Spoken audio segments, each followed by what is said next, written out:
Picture a grand English estate, Finchley Park, where a glittering engagement dinner hides dark secrets. When Sir Henry Ashford is found poisoned in his conservatory, the charming Captain Drake, his fiancée Eleanor, and a web of family tensions come under scrutiny. Enter Miss Jane Marple, a sharp-eyed spinster from Danefield, whose quiet observations unravel a deadly plot of greed and betrayal. A smudged glass, a missing key, and an unsigned will lead her to a shocking truth. Will she catch the killer before they strike again? Dive into a classic Agatha Christie mystery, where every glance holds a clue. Chapter 1. The Invitation to Finchley Park. In the serene village of Danefield, where the lanes wound lazily between stone cottages, and the air carried the faint scent of blooming lavender, Miss Jane Marple sat in her modest parlour. The morning sun filtered through lace curtains, casting delicate patterns on the polished oak table where her knitting lay, a half-finished scarf in soft grey wool. Her hands, nimble despite their years, paused as she reached for the small stack of letters delivered by the postman. Among the usual bills and a note from her nephew Raymond, one envelope stood out. Its thick cream paper bearing the embossed crest of Finchley Park, the grand estate some miles beyond the village. Miss Marple adjusted her spectacles and slit the envelope with a silver letter opener, her movements precise. The letter was from Sir Henry Ashford, a baronet whose reserved nature and rare appearances in Danefield had made him a figure of quiet intrigue. Written in his meticulous hand, the letter invited her to a weekend gathering at Finchley Park to celebrate the engagement of his niece, Eleanor Ashford, to Captain Lionel Drake, a war hero recently returned from service abroad. The tone was courteous, yet Miss Marple's keen eyes detected a faint urgency beneath the formal words, as if Sir Henry had penned them under some unspoken strain. "Most curious," she murmured, setting the letter down. She sipped her tea, her mind already turning over the whispers she had overheard at the village shop. There had been talk of discord at Finchley Park, something about Sir Henry's health, or perhaps his finances, though Danefield's gossips were seldom precise. Miss Marple knew better than to trust such rumours outright, but she also knew they often held a grain of truth, like pebbles scattered on a path leading to a hidden gate. The journey to Finchley Park that Friday afternoon was one of quiet beauty. The train chugged through emerald hills, past fields where sheep grazed under a sky streaked with wisps of cloud. Miss Marple, her small suitcase packed with practical necessities and a single evening dress, gazed out the window, her thoughts drifting to past invitations that had led to unexpected revelations. She recalled a weekend at a country house in Chipping Cleghorn, where a seemingly innocent game had unravelled a web of deceit. People do not change, she thought, and neither do their motives. Upon arriving at the station, she was met by a chauffeur in a polished Bentley, its gleaming chrome a stark contrast to Danefield's humble carts. The drive to Finchley Park wound through ancient oaks, their branches forming a canopy over the gravel road. The estate itself emerged like a vision from a bygone era, a sprawling Georgian mansion with ivy-clad walls, tall sash windows, and chimneys that stood sentinel against the horizon. As the car drew up to the entrance, Miss Marple noted the manicured lawns and the faint air of formality that clung to the place, as if it were holding its breath. Mrs. Clara Ashford, Sir Henry's younger sister, greeted her at the door. A woman in her late 40s, Clara wore a silk dress that spoke of wealth, but could not mask the nervous flutter in her hands. "Miss Marple, how kind of you to come," she said, her smile bright but brittle, like porcelain on the verge of cracking. "Henry will be so pleased. It's been a trying time." Miss Marple inclined her head, her expression one of gentle sympathy, though her eyes missed nothing. The slight tremor in Clara's voice, the way her gaze darted toward the grand staircase as if expecting an interruption. "I'm delighted to be here," Miss Marple replied, her tone warm but measured. "Such a happy occasion. An engagement?" Clara's smile faltered, and she led Miss Marple into the drawing room where the other guests were gathered. The room was a study in elegance. Velvet drapes framed the windows, and a marble fireplace crackled with a low fire. Eleanor Ashford, the bride-to-be, stood near a pianoforte, her auburn hair catching the light. She was young, perhaps 25, with a beauty that seemed touched by unease, her green eyes flitting restlessly about the room. Beside her stood Captain Lionel Drake, tall and handsome in a tailored suit, his smile polished, but his posture oddly alert, as if poised for a challenge. Dr. Maurice Trent, the family physician, leaned against a bookcase, his dark eyes watchful behind gold-rimmed spectacles. His manner was reserved, almost aloof, yet Miss Marple sensed a quiet intensity about him, like a man guarding a secret.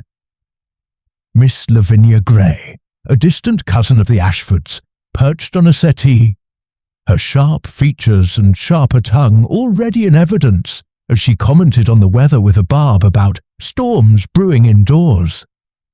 The other guests, a local solicitor, Mr. Percival Reed, and his wife, a timid woman who clung to his arm, completed the party, their presence adding to the curious mix of tension and festivity. Tea was served by a maid whose hands trembled slightly as she poured, and Miss Marple accepted a cup, settling into a high-backed chair. She listened as Clara spoke of the engagement with forced cheer, while Eleanor's responses were polite but brief. Captain Drake recounted a wartime anecdote with practiced ease, yet Miss Marple noted how his eyes lingered on Sir Henry, who had yet to appear. Dr. Trent said little, his fingers tapping lightly on the arm of his chair, and Miss Gray's occasional remarks carried a sting that drew uneasy laughter. As the clock on the mantel chimed 5, Sir Henry Ashford entered, a tall figure with silver hair, and a face etched with the weight of responsibility. His greeting was gracious, but his eyes held a shadow of fatigue, and his handshake, when he took Miss Marple's hand, was firm but fleeting. "Miss Marple," he said, "your presence is a comfort. I trust you'll find Finchley Park to your liking." "I'm sure I shall," she replied, her smile serene but her mind alert. She observed the room, the interplay of glances, Eleanor's fleeting look of concern toward her uncle, Drake's calculated charm, Clara's nervous fidgeting. It was a tableau she had seen before, in village halls and grand houses alike, where human nature revealed itself in small, unguarded moments. As the guests dispersed to dress for dinner, Miss Marple lingered, her gaze settling on a portrait above the fireplace. A stern-faced woman in Victorian dress, her eyes seeming to follow the room. A family with secrets, Miss Marple thought, her needles clicking softly as she resumed her knitting in her mind's eye. She knew, with the certainty of experience, that the weekend would bring more than celebration. Finchley Park was a stage, and the curtain had only just risen. Chapter 2. The Shadow of the Will. The dining room at Finchley Park glowed under the light of twin chandeliers, their crystal prisms scattering flecks of brilliance across the polished mahogany table. The air was heavy with the scent of roasted pheasant and claret, and the clink of silverware punctuated the hum of conversation. Miss Jane Marple, seated between the solicitor Mr. Percival Reed and the sharp-tongued Miss Lavinia Gray, observed the scene with her usual quiet attentiveness. Her simple black dress and lace shawl blended into the background, allowing her to fade into the role of an unassuming spinster, though her mind was as sharp as the cutlery before her. Sir Henry Ashford presided at the head of the table, his silver hair catching the candlelight, lending him an air of weary dignity. To his right sat his niece Eleanor, her auburn curls framed by a green silk gown that accentuated her delicate beauty. Yet Miss Marple noted the slight tension in Eleanor's posture, the way her fingers toyed with the stem of her wineglass, when Captain Lionel Drake, seated opposite, leaned toward her with a smile that seemed more calculated than affectionate. Clara Ashford, at the table's other end, kept up a stream of nervous chatter about the estate's gardens, though her eyes darted frequently to her brother. Dr. Maurice Trent, positioned beside Miss Gray, ate sparingly, his dark gaze flickering between Sir Henry and Eleanor with an intensity Miss Marple found intriguing. Mrs. Reed, the solicitor's wife, contributed little beyond timid murmurs, while her husband maintained a bland professionalism, his conversation confined to neutral topics like the weather and local politics. As the soup course was cleared, Sir Henry tapped his glass with a spoon, the chime cutting through the murmur of voices. The room fell silent, and all eyes turned to him. "My friends," he began, his voice steady but tinged with a gravity that made Miss Marple's knitting hands pause in her lap, though her needles remained upstairs. "This gathering is to celebrate Eleanor's engagement to Captain Drake, a union I trust will bring her happiness." He paused, his gaze resting briefly on the captain, who inclined his head with a practised smile. "But I must also address a matter of some importance. I have recently revised my will, as is my prerogative as head of this family." A ripple of unease passed through the room. Eleanor's hand tightened on her glass, and Captain Drake's smile faltered, though he quickly recovered, raising his glass in a gesture of goodwill. Clara's face paled, her napkin twisting in her hands, while Dr. Trent's fork paused midway to his mouth. Miss Gray's lips curled in a faint knowing smirk, as if she had anticipated this announcement. Mr. Reed cleared his throat, adjusting his spectacles, while his wife stared at her plate, her discomfort palpable. "The estate," Sir Henry continued, "will pass to Eleanor upon my death, provided she marries a man of suitable character and standing." His emphasis on suitable was slight but unmistakable, and Miss Marple caught the brief flash of resentment in Captain Drake's eyes, like a spark in a darkened room. "This is not a decision made lightly," Sir Henry added, his tone softening as he looked at Eleanor. "It is my duty to ensure Finchley Park remains in capable hands." The silence that followed was heavy, broken only by the soft clatter of a servant clearing plates. Clara ventured a weak smile, murmuring something about family legacy, but her words lacked conviction. Eleanor's cheeks flushed, and she glanced at Captain Drake, who reached for her hand under the table, a gesture Miss Marple noted as more possessive than reassuring. Dr. Trent resumed eating, his movements deliberate, while Miss Grey's eyes gleamed with barely concealed amusement, as if she relished the tension. The meal continued, but the atmosphere had shifted, like a sky darkening before a storm. Conversation turned to trivialities, the vintage of the wine, the success of the pheasant. But Miss Marple sensed the undercurrents, the unspoken questions that hung in the air. She recalled a similar dinner in Danefield, where a farmer's announcement about his land had sparked a feud that ended in tragedy. People, she reflected, were never so predictable as when their futures were at stake. After dessert, Sir Henry proposed a game of bridge in the library, a suggestion met with polite enthusiasm.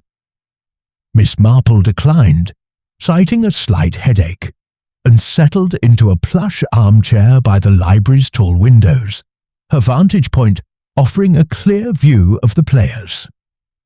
Sir Henry partnered with Clara against Eleanor and Captain Drake, while Dr. Trent and Miss Grey formed a second table with the Reeds.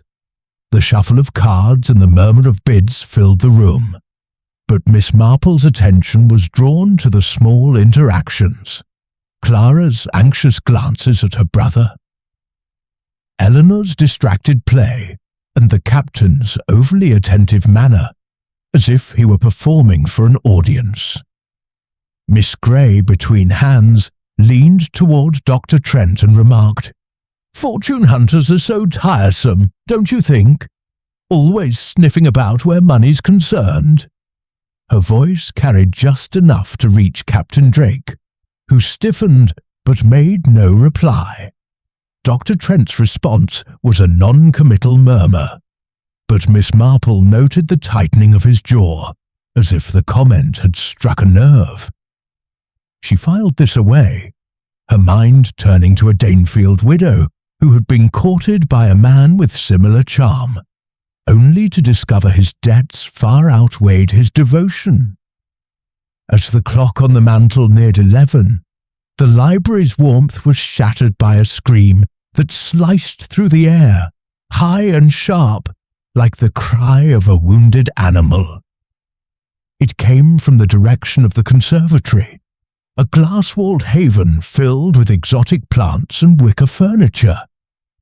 The bridge players froze, cards slipping from their hands, and Sir Henry rose, his face ashen. "What in heaven's name?" he began. But Miss Marple was already on her feet, her headache forgotten, her senses alert. The guests hurried down the corridor, their footsteps echoing on the polished floor. The conservatory doors stood ajar, admitting a chill breeze that carried the scent of damp earth. Inside, Sir Henry lay slumped in a wicker chair, his head lolling to one side. A glass of brandy spilled across his lap, its amber liquid pooling on the tiled floor. Beside him, glinting in the moonlight, was a small glass vial, its contents unmistakable to Miss Marple's experienced eye. The sharp, acrid trace of cyanide. Dr. Trent pushed past the others, kneeling beside Sir Henry.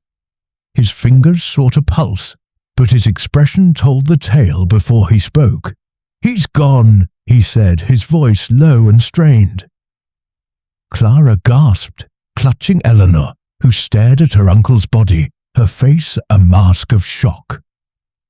Captain Drake's arm encircled her, but his eyes darted to the vial, a flicker of calculation crossing his features. Miss Grey's lips pursed, her gaze sweeping the room as if taking inventory of the scene. Mr. Reed muttered something about fetching the police, while his wife clung to him, trembling. Miss Marple stepped closer, her eyes scanning the conservatory. The French doors were unlocked, their glass panes reflecting the pale light.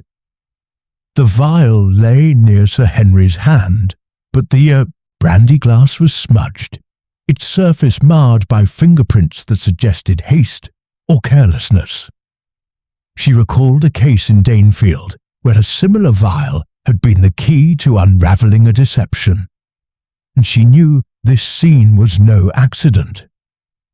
Murder, she thought, her calm exterior belying the quickening of her pulse. The shadow of the will had cast its darkness, and the game at Finchley Park had taken a deadly turn. Chapter 3. The Inspector Arrives. The morning after Sir Henry Ashford's death dawned grey and heavy, with clouds pressing low over Finchley Park, as if the estate itself mourned its master. Miss Jane Marple sat by the drawing-room window, her knitting untouched in her lap, her eyes tracing the drizzle that streaked the glass. The household was subdued, the usual bustle of servants replaced by a hushed efficiency, their footsteps soft on the parquet floors. The air carried a chill, not just from the autumn weather, but from the unspoken questions that lingered in every glance and whisper. At precisely 9 o'clock, the crunch of gravel announced the arrival of Inspector Harrow, a sturdy man in his 40s with a brisk manner and eyes that missed little. His dark overcoat was damp from the rain, and he shook it off as he entered, accompanied by a young constable who clutched a notebook with the earnestness of inexperience. Clara Ashford, her face pale and her eyes red-rimmed, greeted them with a trembling attempt at composure. "Inspector, thank you for coming so quickly," she said, her voice barely above a whisper. It's a dreadful business." Harrow nodded, his expression one of professional sympathy. "My condolences, Mrs. Ashford. I'll need to speak with everyone present last night. But first, the scene, if you please." Clara led him to the conservatory, where Sir Henry's body had been left untouched, covered now with a white sheet at Dr. Trent's insistence. Miss Marple followed at a discreet distance, her presence unremarkable yet purposeful, like a shadow slipping unnoticed through a crowd. The conservatory was a stark contrast to the previous night's warmth.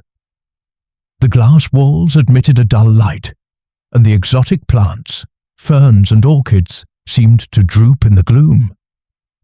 Inspector Harrow knelt beside the body, lifting the sheet with care.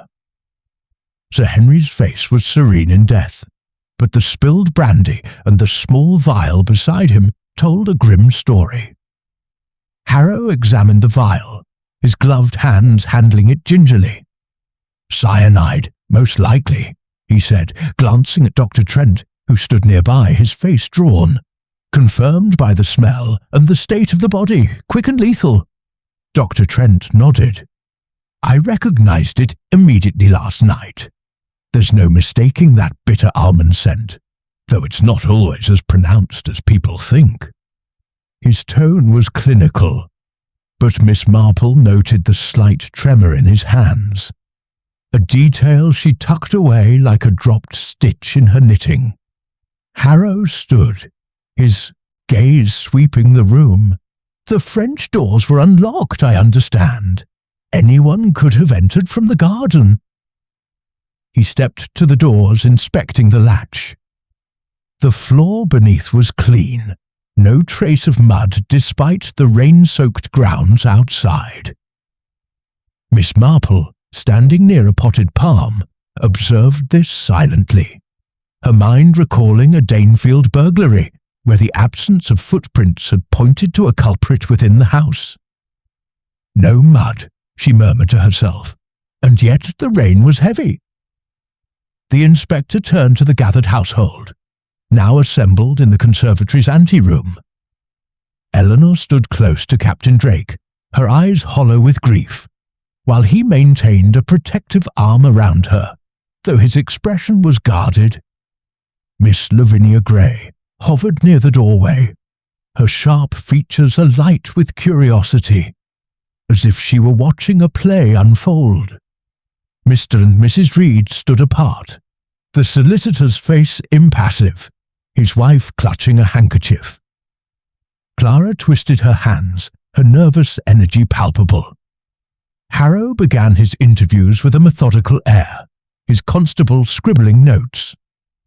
Eleanor spoke first, her voice soft but steady. "I was in my room after the bridge game," she said. "I had a headache and wanted to rest. I didn't hear anything until the scream." Harrow pressed her gently, asking if she had seen anyone near the conservatory, but she shook her head, her gaze flickering to Captain Drake. The captain was next, his military bearing evident as he stood straight, his voice calm. "I stepped out for a walk in the garden after bridge," he admitted. "The air was fresh, and I needed a moment alone.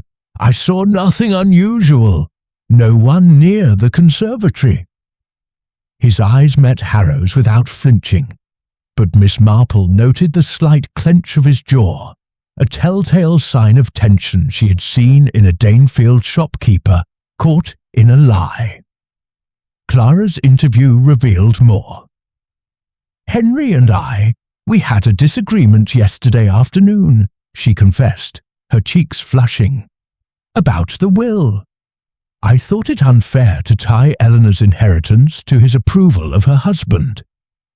But we settled it truly. He was in good spirits at dinner."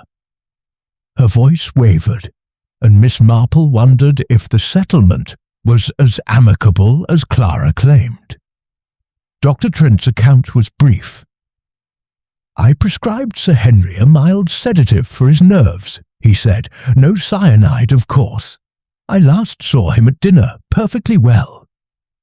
His tone was even, but Miss Marple caught the way his eyes avoided Clara's, as if some unspoken understanding hung between them. Miss Grey, when questioned, offered little but insinuation. "Families like the Ashfords always have secrets," she said, her voice dripping with relish. "Henry was a stubborn man, and stubborn men make enemies." She refused to elaborate, her smile suggesting she knew more than she would say. Harrow's frustration was evident, but he pressed on, questioning the Reeds, who claimed to have been together in the library until the scream.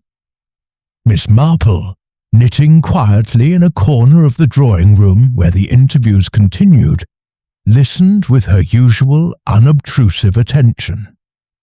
She declined to be formally questioned, murmuring that she had seen nothing of note, though her mind was far from idle. The clean floor by the French doors gnawed at her, as did Clara's mention of the will dispute.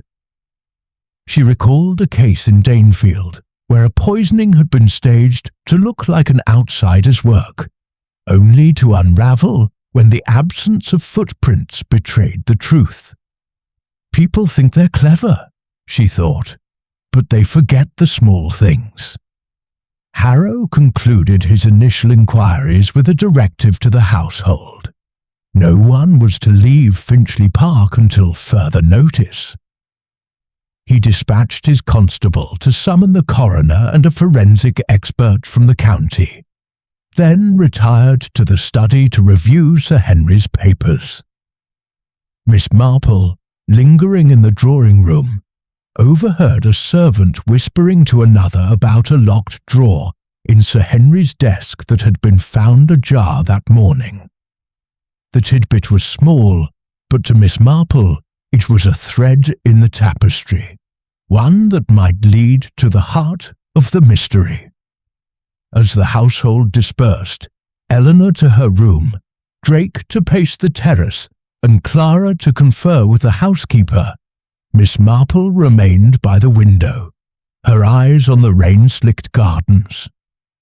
The conservatory's unlocked doors, the smudged brandy glass, the vial of cyanide, all pointed to a careful plan, yet one flawed by haste or oversight. She thought of the villagers in Danefield, how their quarrels over land or love so often mirrored the dramas of grand houses like this one. Human nature, she mused, is the same everywhere, whether in a cottage or a mansion. The inspector might have his methods, but Miss Marple knew the truth lay not just in evidence, but in the hearts of those around her, and she was determined to unravel it. Chapter 4. Whispers in the garden. The drizzle of the previous day had lifted, leaving Finchley Park bathed in a pale autumn sunlight that gilded the lawns and set the dew sparkling on the rose bushes. Miss Jane Marple, clad in her sensible tweed coat and sturdy shoes, ventured into the gardens after breakfast, her steps slow and deliberate, as if she were merely admiring the late-blooming asters. In truth, her eyes were as sharp as ever, noting the paths that wound toward the conservatory and the faint imprint of footsteps in the damp earth. None, she observed, leading directly to the French doors where Sir Henry had met his end. The household was restless, the air thick with the strain of Inspector Harrow's ongoing investigation. Servants moved quietly, their usual chatter subdued, while the guests avoided one another's eyes at breakfast, as if each feared to betray a secret. Miss Marple, sipping her tea in the morning room, had overheard Eleanor's whispered plea to Captain Drake to be patient, and his curt reply that time was not on their side. The exchange, brief as it was, lingered in her mind, reminding her of a Danefield couple whose hasty engagement had masked darker motives. As she strolled past a neatly trimmed hedge, Miss Marple spotted Eleanor alone on a stone bench, her hands clasped tightly in her lap, her green eyes fixed on the distant hills. The young woman's beauty was undimmed, but her expression held a fragility that tugged at Miss Marple's heart. Approaching with her characteristic gentleness, she said, "My dear, the gardens are lovely, aren't they? A moment of peace in such trying times." Eleanor started, then managed a faint smile. "Oh, Miss Marple, you're kind to say so. I needed some air. It's all so dreadful." Her voice trembled, and she glanced over her shoulder, as if expecting to see Captain Drake emerge from the shrubbery. Miss Marple settled beside her, her manner inviting confidence. "It is dreadful," she agreed softly, "but sometimes talking helps. You seem troubled, beyond your uncle's loss." She paused, her eyes kind but probing, like those of a village confidant who knew the weight of unspoken fears. Eleanor hesitated, then spoke in a rush.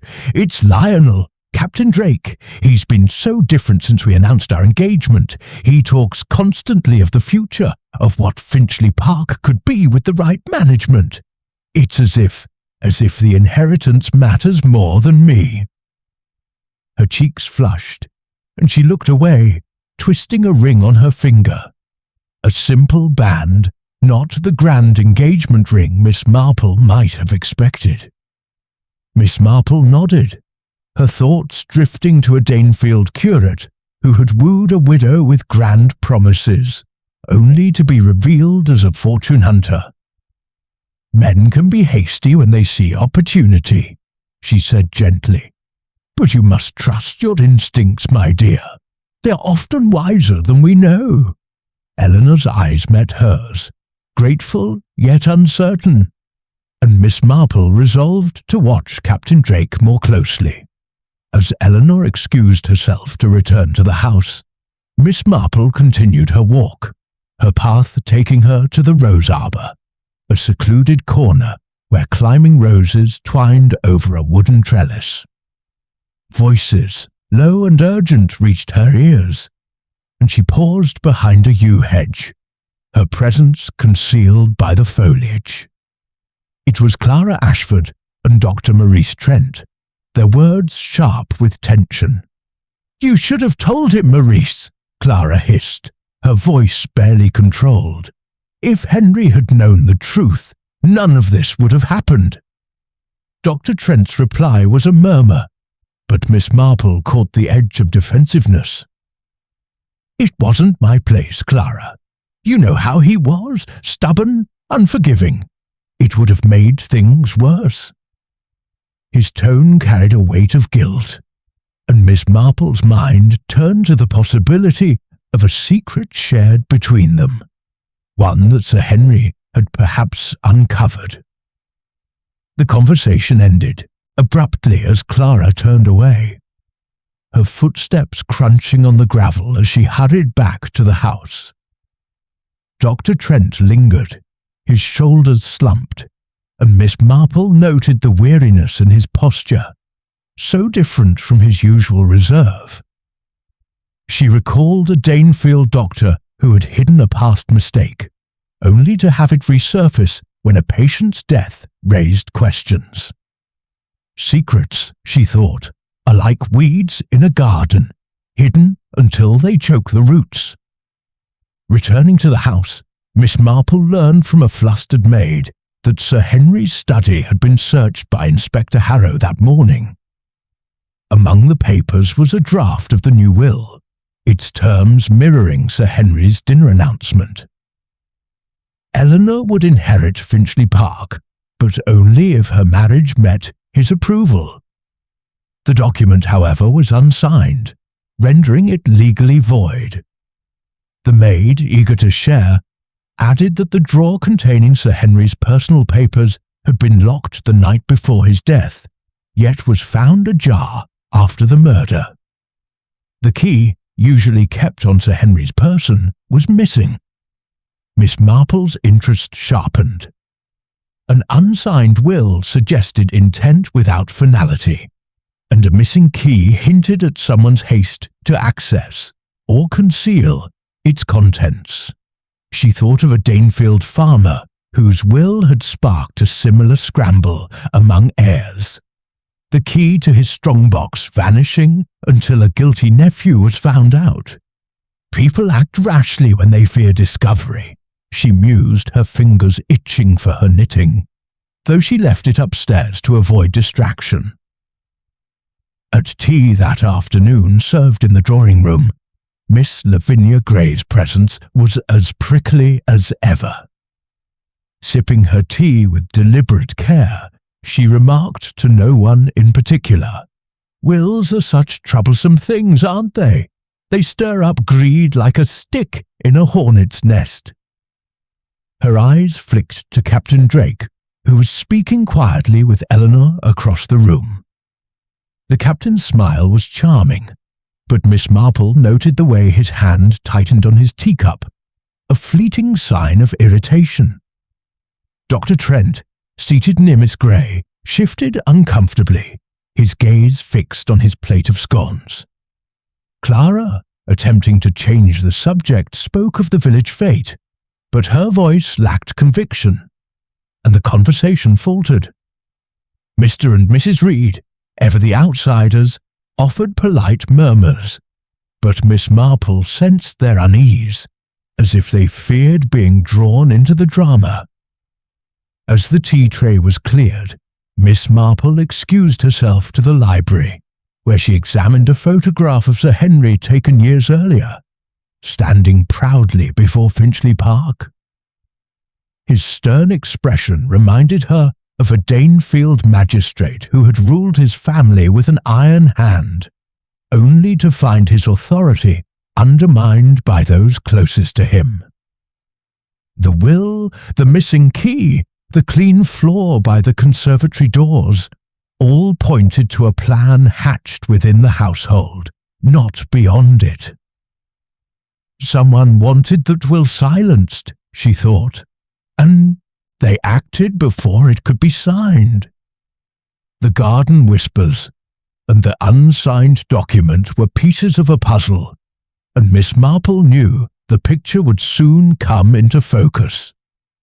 For now, she returned to her room, her mind weaving the threads together, each clue a stitch in the pattern of a crime that was both calculated and careless. The truth, she felt, was closer than anyone suspected, hidden in the ordinary moments of Finchley Park's troubled heart. Chapter 5. The Missing Key. The afternoon light filtered through the tall windows of Finchley Park, casting long shadows across the parquet floors as Miss Jane Marple sat in the morning room, her hands folded neatly in her lap. The household was under a pall, the weight of Sir Henry Ashford's murder pressing upon every conversation, every glance. Inspector Harrow's investigation had intensified, his questions sharper, his presence a constant reminder that a killer moved among them. Miss Marple, however, preferred her own quiet methods, observing the subtle shifts in behaviour that betrayed more than words ever could. After luncheon, she lingered in the corridor near Sir Henry's study, where a young maid, her apron slightly askew, was dusting a side table with unnecessary vigour. Miss Marple approached with her usual gentle smile, her voice soft as she remarked, "Such a fine house, my dear. It must be a great responsibility to keep it so." The maid, a girl named Annie, flushed and nodded, clearly eager to please. With a little coaxing, Miss Marple learned of the curious detail from the morning after the murder. The locked drawer in Sir Henry's desk, where he kept his private papers, had been found ajar, its key missing. Annie's eyes widened as she whispered, "It was always locked, miss. Sir Henry was particular about that drawer. I noticed it got open when I went to dust, and I told Mrs. Ashford straight away." Miss Marple thanked her, her mind turning over this new thread. A missing key suggested someone had sought something specific, perhaps the draft will, or another document Sir Henry had guarded. She recalled a Danefield shopkeeper whose stolen key had led to the discovery of forged accounts, the thief betrayed by their own carelessness. Keys, she thought, are such small things, but they unlock so much. Determined to see the scene of the crime again, Miss Marple made her way to the conservatory, where the air was thick with the scent of damp earth and wilting orchids. Inspector Harrow had cordoned off the area, but a constable allowed her a brief look, mistaking her for a harmless old lady. The wicker chair where Sir Henry had died stood empty, the spilled brandy glass and vial now removed for analysis. Miss Marple's eyes lingered on the spot where the glass had fallen, its smudged surface a detail that nagged at her. The smudges suggested haste, or perhaps an attempt to obscure fingerprints. A clumsy mistake, she thought, like the time a Danefield baker had tried to cover a theft by smearing flour over his tracks. The French doors, still unlocked, caught her attention next. She stepped closer, noting the pristine tiles beneath, untouched by the mud that should have clung to any intruder's shoes after the rain. The absence of dirt was as telling as a footprint, confirming her suspicion that the killer had not come from outside. "Someone within the house," she murmured, her mind sifting through the guests' alibis. Captain Drake's garden walk, Clara's argument with Sir Henry, Dr. Trent's guarded demeanour, all were pieces of a puzzle, each with its own jagged edges. Returning to the drawing room, Miss Marple found Miss Lavinia Gray seated by the fire, her sharp eyes scanning a newspaper with feigned disinterest. Sensing an opportunity, Miss Marple settled nearby, her tone conversational. "Such a tragedy," she said, "and so unsettling for poor Eleanor. Families can be so complicated, can't they?" Miss Gray's lips twitched, as if she relished the chance to stir the pot.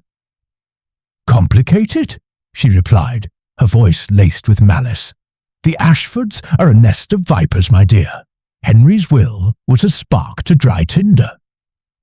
And that Dr. Trent, his past isn't as clean as he'd like you to think. Miss Marple tilted her head, her expression one of mild curiosity, though her mind was alert. Dr. Trent, he seemed so professional. Miss Grey snorted softly.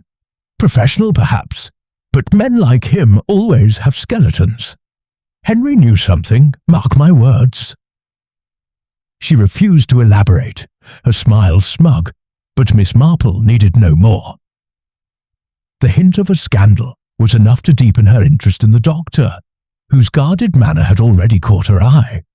Later, as the household gathered for tea, Miss Marple observed the interplay of tensions.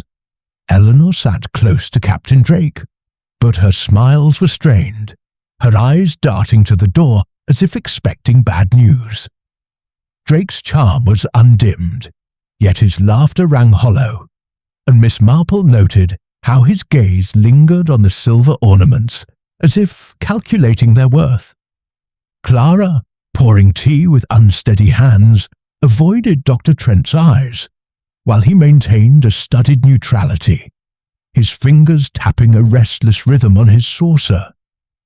Mr. and Mrs. Reed, ever peripheral, spoke little, but Miss Marple caught the solicitor's fleeting glance at Clara, a look that suggested he knew more than he let on. The conversation turned to the investigation, with Harrow's name mentioned in hushed tones. A groundskeeper had reported seeing a shadowy figure near the conservatory on the night of the murder. But the description was vague. A tall man, perhaps, cloaked in darkness.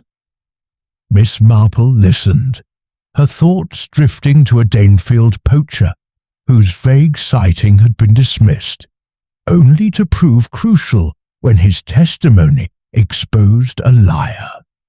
The groundskeeper's report, she suspected, was a distraction, meant to shift suspicion outward.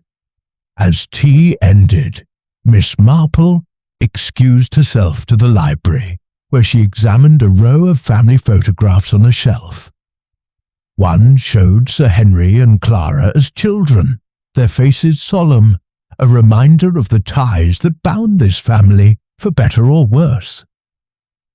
Another depicted Eleanor as a girl, standing beside her uncle, her expression one of unguarded affection. The images stirred a memory of a Danefield family torn apart by disputed inheritance, the truth revealed only when a hidden letter came to light. Papers, she thought, and keys. They tell stories people wish to keep silent.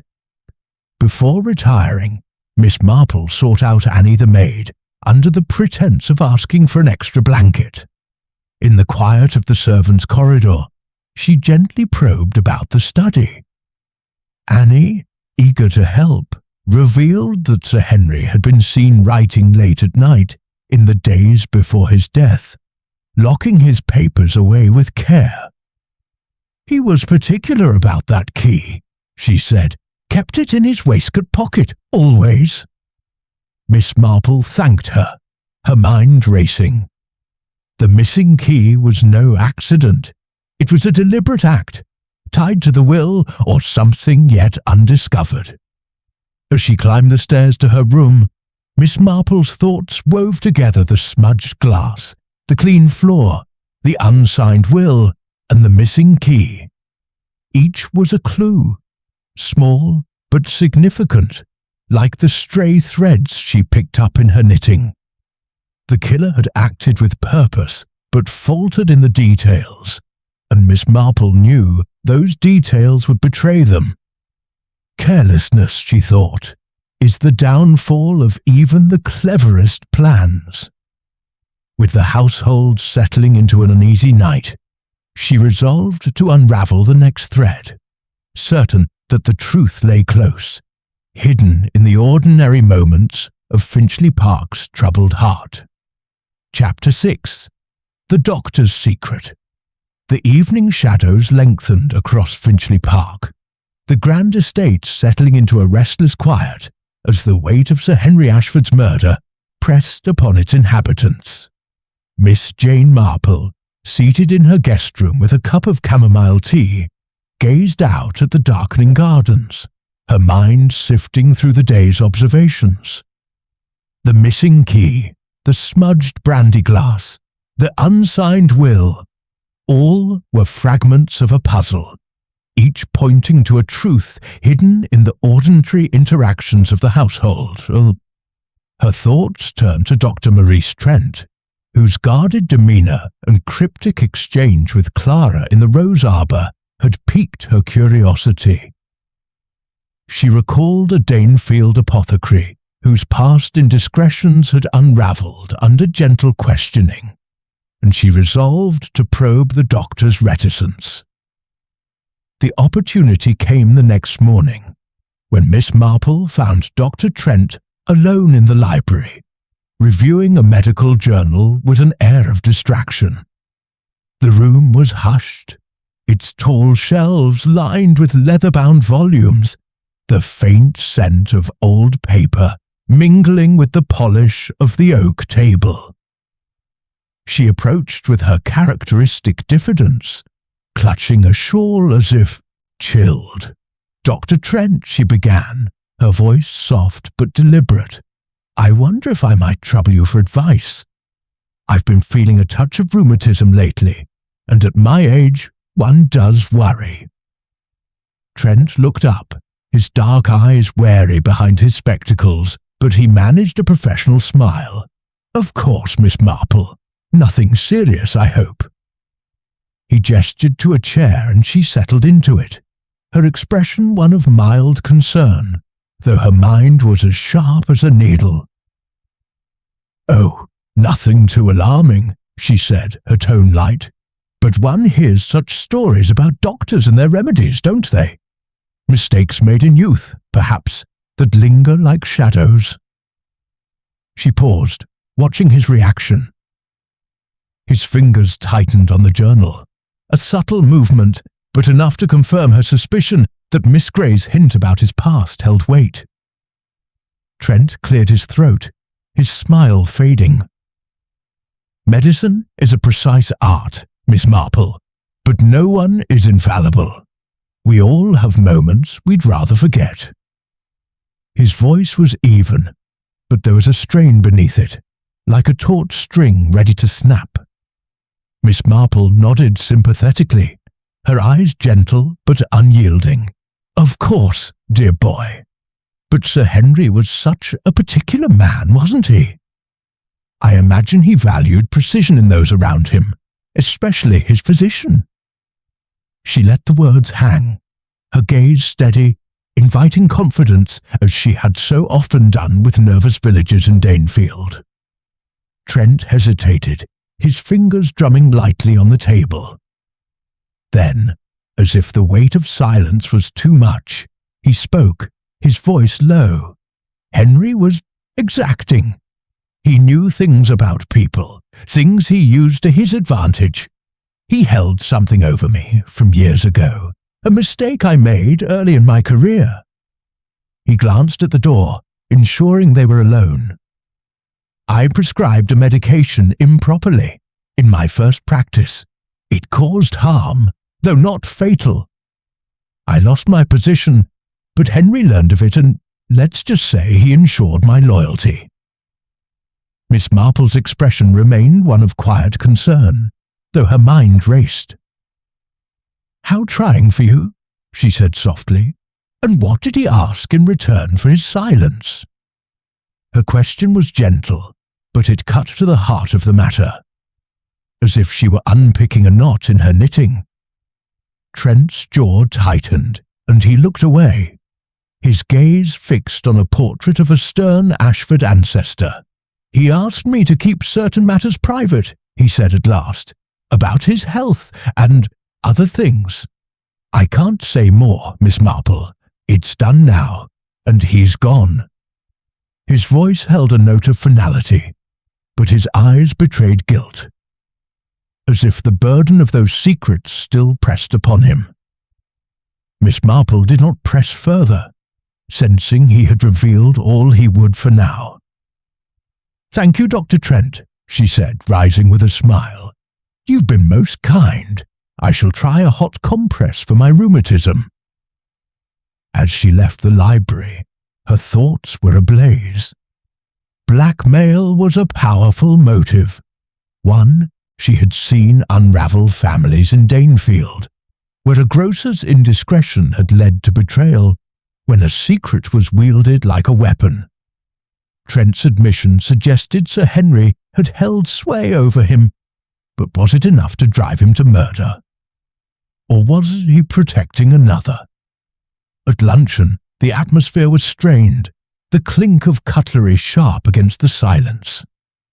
Eleanor sat pale and withdrawn, her engagement ring glinting as she pushed food around her plate. Captain Drake, beside her, maintained his charm, though Miss Marple noted the way his eyes flicked to Dr. Trent, as if measuring a rival. Clara's attempts at conversation were brittle, her laughter forced, while Miss Grey's barbed remarks about family loyalty drew tight smiles. Mr. and Mrs. Reed ate quietly, the solicitor's face unreadable, his wife's eyes darting nervously. Miss Marple's thoughts returned to the conservatory, where the smudged glass and missing key pointed to a killer within the household. Trent's secret added a new layer, suggesting Sir Henry's death might have freed someone from his control. She recalled a Danefield case where a blackmailed servant had poisoned her employer, only to be caught when a letter revealed her motive. Secrets, she thought, are like shadows. They follow you until the light exposes them. That afternoon, Miss Marple joined Inspector Harrow in the drawing room, where he shared the coroner's preliminary findings. The cyanide had been ingested via the brandy, likely administered moments before Sir Henry's death. The vial, he noted, bore no fingerprints, a detail that struck Miss Marple as deliberate. A careful mind, she thought, but not careful enough. Harrow mentioned the groundskeeper's vague sighting of a figure, but Miss Marple dismissed it as a distraction, her instincts honed by years of untangling village intrigues. As she retired to her room, Miss Marple sat by the window, her knitting untouched, but her mind weaving the clues together. Trent's secret, the unsigned will, the smudged glass, all pointed to a web of motives, each strand leading back to Sir Henry's control over those around him. She thought of Captain Drake's calculated charm, Clara's nervous guilt, and Eleanor's unease. Someone acted to protect their future, she mused, but they left a trail in their haste. The doctor's secret was a piece of the puzzle, but not the whole picture, and Miss Marple knew the final threads were within her grasp, waiting to be pulled. Chapter 7. The Truth Unravelled. The evening air at Finchley Park carried a crisp bite. The windows of the drawing room aglow with the soft light of lamps as the household gathered. Summoned by Miss Jane Marple at her quiet insistence. Inspector Harrow, initially sceptical of her request, had agreed to the meeting. His curiosity piqued by the unassuming spinster's reputation for insight, whispered about even in police circles. The room was heavy with tension, the guests seated in a semicircle of high-backed chairs, their faces a mix of apprehension and curiosity. Miss Marple stood near the fireplace, her slight figure framed by the marble mantel, her eyes calm but piercing, like a village matron about to unravel a scandal. Eleanor Ashford sat pale and rigid, her hands clasped tightly, while Captain Lionel Drake, beside her, maintained a facade of composure, though his fingers drummed lightly on his knee. Clara Ashford twisted a handkerchief, her nervous energy barely contained, and Dr. Maurice Trent's dark eyes were guarded, his posture stiff. Miss Lavinia Gray, perched on the edge of her seat, wore a smirk that suggested she anticipated a spectacle, while Mr. and Mrs. Reed, ever peripheral, exchanged uneasy glances. Inspector Harrow stood by the door, his constable ready with a notebook, his expression one of professional detachment. Miss Marple began, her voice gentle but firm, carrying the authority of one who had seen human nature laid bare in countless village intrigues. "Murder," she said, "is a simple act, though its motives are often tangled. Sir Henry's death was no accident, nor the work of an outsider. The clues, the smudged glass, the clean floor, the missing key, the unsigned will, point to someone in this room." A murmur rippled through the group, but she raised a hand, her gesture silencing them like a schoolmistress calming a class. "Let us begin with the will," she continued, her eyes sweeping the room. Sir Henry intended to secure Finchley Park for Eleanor, but only if her husband met his approval. This condition threatened someone's plans, someone who stood to gain from the estate, or lose everything if the will was signed. She paused, letting the weight of her words settle. Eleanor's gaze dropped, and Captain Drake's smile tightened, a flicker of unease crossing his face. The conservatory, Miss Marple went on, told its own story. The French doors were unlocked, suggesting an intruder, but the tiles were clean, untouched by the mud of a rainy night. The killer was already inside, familiar with Sir Henry's habits. The brandy glass, smudged with fingerprints, was handled in haste, a mistake born of panic. And the vial of cyanide, wiped clean, but its presence was no accident. Cyanide is not easily come by, but a physician might have access. Her eyes rested briefly on Dr. Trent, whose jaw clenched, though he said nothing. Clara gasped softly, and Miss Gray's smirk widened, but Miss Marple's attention turned to Dr. Trent. "You, Doctor, admitted Sir Henry held a secret over you, a youthful mistake that cost you your first practice.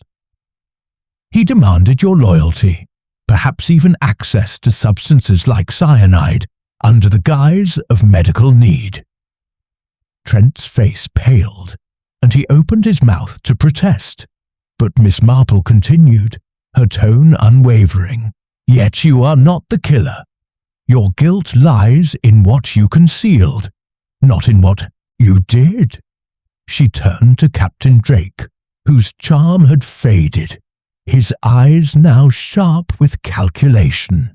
"Captain Drake, you claim to have walked in the garden after the bridge game, yet no mud marked your shoes, and the groundskeeper's vague sighting of a figure was too convenient. A distraction you hoped would shift suspicion. You knew of the will's clause, didn't you? Sir Henry disapproved of you, suspecting your interest in Eleanor was tied to her inheritance. You feared he would sign the will, cutting you out." Drake's face hardened, but he laughed a brittle sound. "This is absurd, Miss Marple. I loved Eleanor. Why would I risk everything?" His voice was smooth, but Miss Marple noted the slight tremor in his hand, a telltale sign she had seen in a Danefield swindler caught in a lie.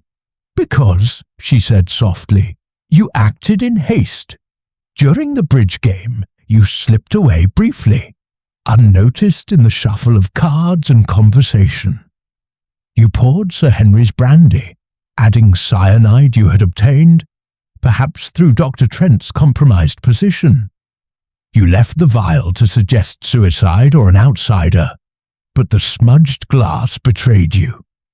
You handled it clumsily, perhaps wiping it in panic, leaving those telltale marks." Eleanor's eyes widened, and she drew back from Drake, her face a mask of shock. "Lionel, tell me it isn't true," she whispered, but he did not meet her gaze. Miss Marple pressed on, her voice steady. The missing key was the final clue. Sir Henry kept it in his waistcoat, guarding his papers, including the draft will. You took it, Captain, to ensure no evidence of his disapproval surfaced.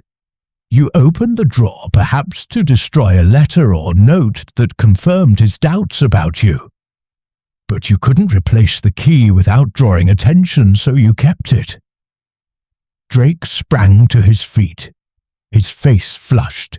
"This is nonsense! You have no proof!" He turned to Harrow, but the inspector's eyes were fixed on him, unyielding. Miss Marple's tone remained calm. "Inspector, if you search Captain Drake's room, I believe you'll find the key, perhaps hidden in a pocket or a case. And the vial. Its match may be there too, linking him to the cyanide." Harrow nodded to his constable, who moved toward the door. Drake's composure shattered, and he bolted, shoving past Mr. Reed in a desperate dash for the corridor. But Harrow was swift, his men stationed at the exits, and within moments, Drake was apprehended, his protests echoing down the hall. A search of his room, conducted as Miss Marple watched quietly, uncovered the missing key in a cigarette case and a small vial, its label matching the one found in the conservatory. Eleanor collapsed into a chair, sobbing, while Clara rushed to her side. Dr. Trent's shoulders sagged, relief mingling with guilt, and Miss Grey's smirk faded into a grudging nod of respect. Harrow approached Miss Marple, his expression one of quiet admiration. "You've a sharp mind, Miss Marple," he said. "We'd have got there, but you saw it clear as day." She smiled, her eyes twinkling. "People are much the same, Inspector, whether in Danefield or Finchley Park. They leave their marks like threads in a tapestry, if you know where to look." As the household dispersed, the truth laid bare. Miss Marple returned to her knitting in her mind's eye, the puzzle complete, its pieces woven into a pattern as familiar as the village scandals she had unravelled before. Chapter 8. The Quiet Return. The morning sun broke through the clouds over Finchley Park, casting a gentle glow on the estate's ivy-clad walls, as if nature itself sought to soothe the wounds of the past days. The household, though shaken, was beginning to stir with the tentative rhythm of recovery. Captain Lionel Drake had been taken into custody, his charming facade shattered by the weight of evidence Miss Jane Marple had so deftly uncovered. The missing key, the telltale vial, and the smudged brandy glass had woven a net from which he could not escape, and Inspector Harrow's men had escorted him to the county jail, where he awaited formal charges. Miss Marple sat in the drawing-room, her small suitcase packed and resting by the door, ready for her return to Danefield.